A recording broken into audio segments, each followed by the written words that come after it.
De l'écriture au scénario, du dessin à la création de planches, venez découvrir l'univers de Bad, auteur rombasien de la BD Rodéo à Vegas. L'espace culturel ouvre ses portes à son talent et à sa première publication du 11 au 30 avril.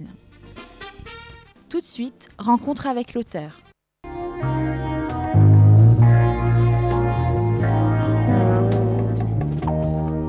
Mes projets dans un avenir proche, c'est d'arriver à me faire publier, donc publier mes bandes dessinées, et puis me réaliser complètement en tant que dessinateur et atteindre ce statut d'artiste que tout jeune amateur recherche dans sa perpétuelle quête de la perfection.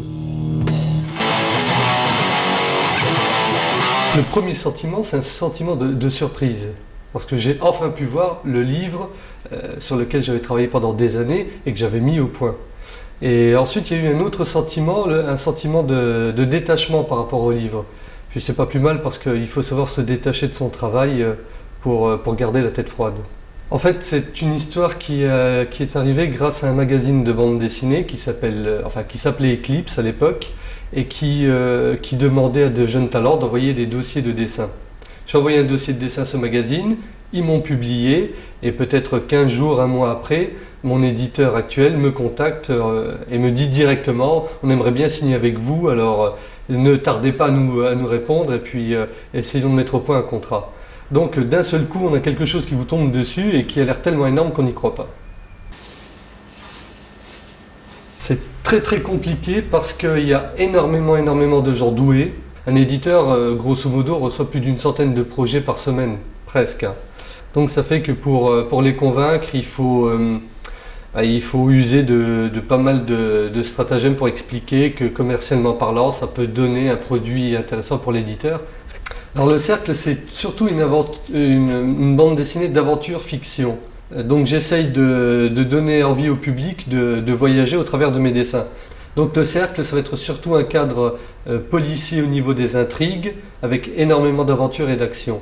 Du divertissement avec un fond assez sérieux quand même. Il faut savoir que pour une BD, c'est un énorme travail. Il y a toute une partie construction où on établit une sorte de storyboard de l'album. On travaille à part les textes, et les textes, c'est surtout les dialogues entre les personnages, avec quelques lignes pour donner une idée des lieux et des décors qu'on va utiliser planche par planche. On attaque vraiment l'album. Une fois que le storyboard est terminé, j'attaque les croquis au crayon de papier.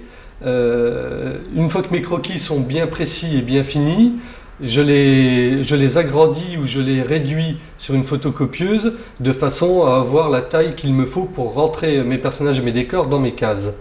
Une fois que j'ai rentré tout dans les cases, je travaille au rotring pour donner un trait complètement terminé.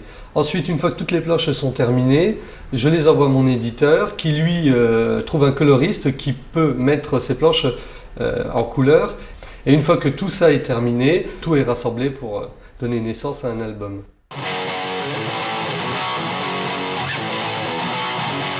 Tout m'inspire dans mon travail, autant un film qu'un bon roman, que même une simple publicité qui traîne sur une table pour un supermarché, il peut y avoir une photo, une attitude, une position d'un mannequin qui va me donner une idée pour un personnage. Hugo, c'est un mélange de plusieurs types d'acteurs masculins comme Tom Cruise ou Brad Pitt pour citer les plus connus. Il y a un peu d'Al Pacino dans son caractère, surtout Al Pacino dans son rôle dans Scarface.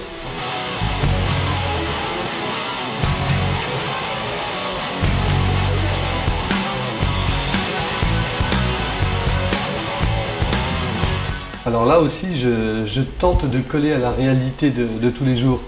C'est complètement absurde de faire tomber un objet sur le pied d'un personnage et que ce personnage se dit « Oh zut, je me suis fait mal !» Donc il faut essayer de trouver une phrase qui ne soit pas trop vulgaire, mais en même temps qui rentre dans le langage courant de tout le monde. Pour moi, une bonne BD, c'est raconter une histoire de manière sincère. Donc là j'ai mis de l'action, il y a de l'aventure, mais je peux très bien raconter une bande dessinée qui se passe dans les rues de Metz ou de Rombat, entre une vie de famille ou des amis qui décident d'acheter un appartement. Le but du jeu, c'est pas de mettre des choses qui impressionnent le public, c'est de mettre de la vérité dans ce qu'on fait. Quand j'ai commencé le premier album en pensant à la série. Donc quand on pense à une série, on se dit qu'il va y avoir 1, 2, voire 6 ou plus. Donc je me suis débrouillé pour que le scénario soit très très dense et riche au niveau du premier album et que ça me permette d'avoir du matériau pour travailler sur les autres albums. Alors en fait on me dit souvent vous êtes quand même un artiste, mais moi je ne me considère pas comme un artiste, je me considère comme un artisan. Parce que l'album en lui-même est un travail tellement énorme qu'on passe beaucoup de temps à le mettre en place. Un peu comme un artisan qui commence à travailler un meuble. Alors étant jeune, j'avais bande dessinée, j'aimais bien les comics américains comme Superman, Spider-Man et autres. Et puis dans la bande dessinée européenne, il y avait Mobius, alias Giro, qui fait la série Blueberry, qui était pour moi un dessinateur fétiche. Et puis bien sûr Hergé, parce que ça a été mes premières lectures.